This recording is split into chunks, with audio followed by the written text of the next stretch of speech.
Mr. Fayoshe said the G5 has no intention of crossing over from the PDP to the ruling APC. I said that is far from the truth. The Wike I know, the Wike, I can sleep and write about Wike. Forget that if Wike will leave PDP. Tell PDP leadership to put their house in order. The former governor of Ekiti State also said that he worked against his party's presidential candidate Atiku Abubakar in the presidential election. PDP has not been fair to me. I was the only one that fought this party fighting Buhari throughout. If I have defected to another party as a sitting governor, I will have honor, but I never did that. I am a principled man. So let me say to you, I never worked for PDP during the last election. I worked for Asiwaju. Asiwaju is a respectable person in the West. I am a responsible Nigerian. My position is the turn of the South.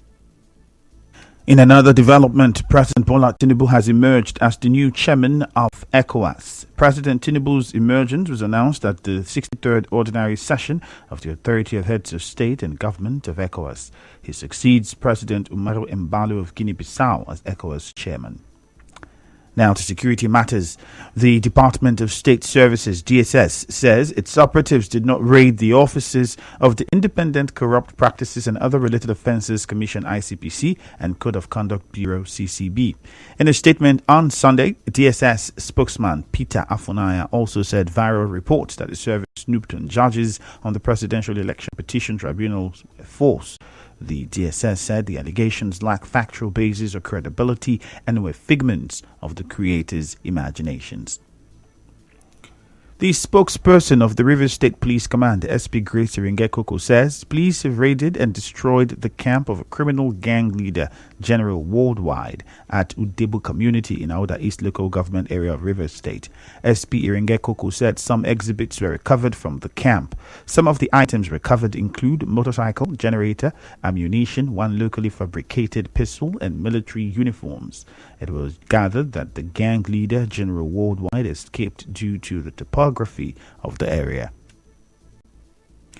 Godwin Thompson, one of the passengers of a taxi which was attacked by hoodlums along Oluobasanjo-Ekoko Road last Tuesday, has been discharged from the hospital 4 days after the incident. Mr. Thompson, in an interview with our correspondent, narrated how they were attacked by the hoodlums. Driver complained that his fuel has finished. So we asked him, what are you going to do? So he had fuel in his boot. In the process of bringing out fuel from the boot only into the car, 3 boys from nowhere came out and asked us, which station are you people coming from? So we are not coming from any station. We are just a passenger. The next thing, the other boys that was behind brought out knife and macheted me. After then, they now asked us to bring our phones and the money. They enter the car, search all of us, take our money and phones. Mr. Thompson said he spent over 200,000 naira for medical treatment following the machete cuts on him by the hoodlums. As I was out from the chemist and the bleeding was much, my neighbors said, no, this man will not survive with this. That they should look for a way and take this guy out from the house to the hospital. By the grace of God, they called a car, and the car took me to hospital. And I was discharged 4 days after. And the bill that they gave me was 205,234 naira. Recall that Mr. Thompson and other passengers were attacked by hoodlums along Oluobasanjo-Ekoko Road when the petrol in the taxi deported from Waterline Junction to Ikoko Junction got finished. The International Federation of Women Lawyers, FIDA, has assured victims of rape and other sexual assault of its support to ensure justice.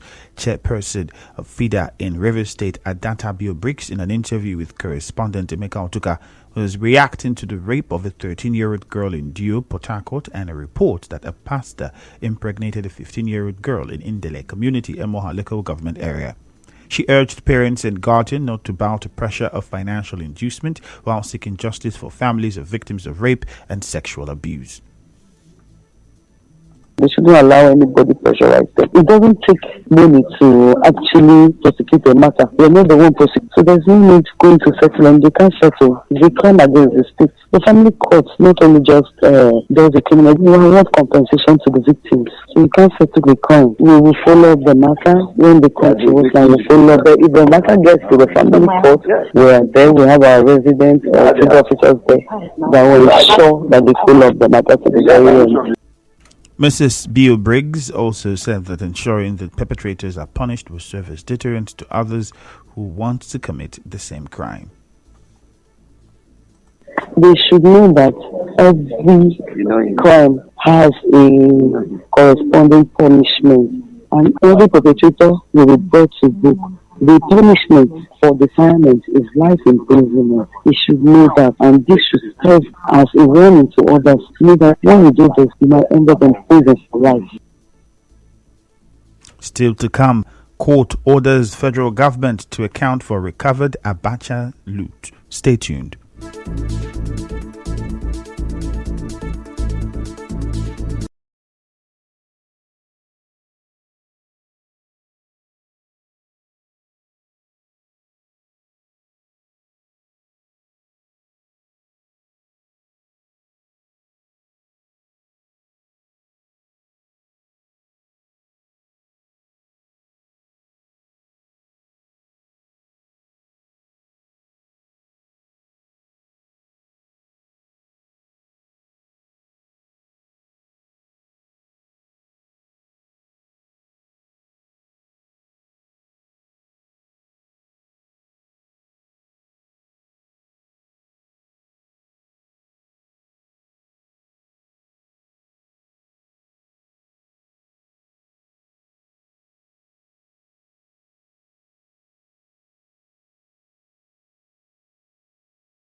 Presidents Olusegun Obasanjo, Umaru Musa Yar'Adua, Goodluck Jonathan, and Muhammadu Buhari to account for $5 billion of Abacha loot. The court ordered President Bola Tinubu to disclose the exact amount of money stolen by General Sani Abacha from Nigeria and the total amount of Abacha loot recovered, and all agreements signed by the governments of the former presidents. The judgment was delivered last week by Justice James Kolawole Omotosho, following a Freedom of Information suit brought by SERAP. It ordered the Ministry of Finance to furnish SERAP with the full spending details of about $5 billion Abacha loot within 7 days of the judgment. The Mba Selina Nwokolo Foundation says over 20 indigent students have benefited from its scholarship and empowerment scheme. According to the foundation, it was set up to cater for the education and the welfare of the girl child and to immortalize the late wife of the paramount ruler of Unjuru community and the first chairman of Elemelego government area, Dr. Selina Nwokolo Dinkwa Nte. Some of the beneficiaries in an interview expressed gratitude to the Board of Trustees of the Foundation for finding them worthy. I want to appreciate the family of Nwokolo Dinkwa for finding me worthy to be a part of this program. I'm very grateful. I promise by the special grace of God, I will try my possible best to pursue my academic with so much effectiveness and discipline in order to achieve my goal. My heart is overwhelmed with joy because I cannot see myself going to school, but God has passed through this family to fulfill my dream. So I return all the glory and my thanks go to the family. I'm so happy and I'm also grateful to God. I'm grateful to the family of the Nwokolo for extending their gesture, their kind gestures to me and my family, for assisting me in my education. I'm so grateful and I pray that God should help them and bless them and also make all their wishes to come true. On his part, a senior lecturer in the Faculty of Social Sciences, University of Port Harcourt, Dr. Olwell Intiga, called on the government at all levels to prioritize the education and welfare of girl child to eradicate poverty. If we want equality, we're all created by God. It means these people should be also allowed to also earn income, because for children to go to school, it's their mother. For them to eat, it's their mother. For them to go to hospital, it's their mother. So they need to be attended to. They are also deprived of health care, education, and freedom. So we need to empower them so that they can also contribute to the development of the society. A member of the Board of Trustees of Selina Nwokolo Foundation, Obarinenu Nwokolo, said the foundation will continue to promote the ideas and visions of their matriarch, Dr. Selina Nwokolo Dinkwa Nte. Is what anybody can always desire or dream of to have as a mother. She was everything to us. Our mom was so passionate about the education of the girl child. While she was here with us, she took her time out of her busy schedule to have time to talk to the girls and to touch them in certain ways that are beneficial to the society. She believes that the family is the product of what the society is today. If the family is well taken care of by way of good morals, the society will be a better place for us. The Selina Nwokolo Foundation said it gave beneficiaries 100,000 naira each and also gave out educational materials and sanitary pads to girls in over 8 schools in Elemelego government area, amongst others.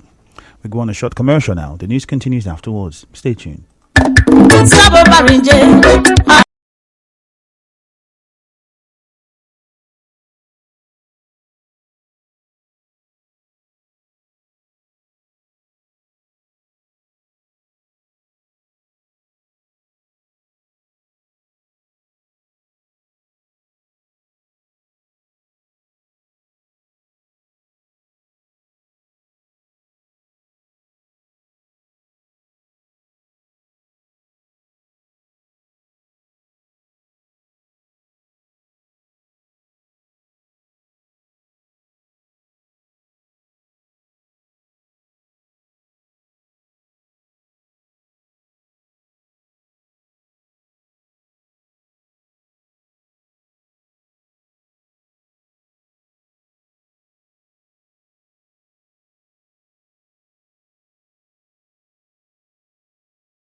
in a kindergarten stabbing in China's southeastern Guangdong province.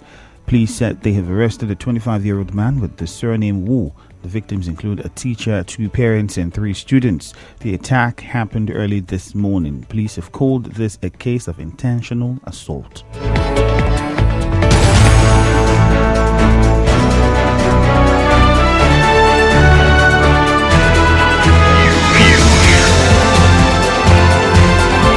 This is the news on 92.3 Nigeria Info.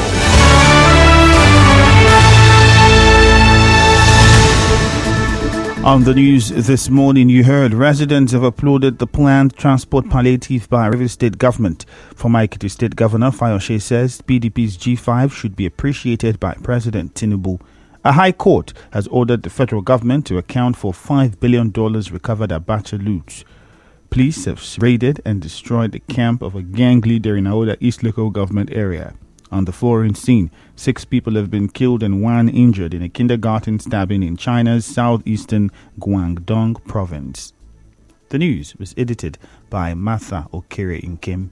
Mostly cloudy weather expected in Port Harcourt this morning. Peace is the path to the prosperity of a nation. Let peace reign. My name is Ifeemi Andrew. Good morning.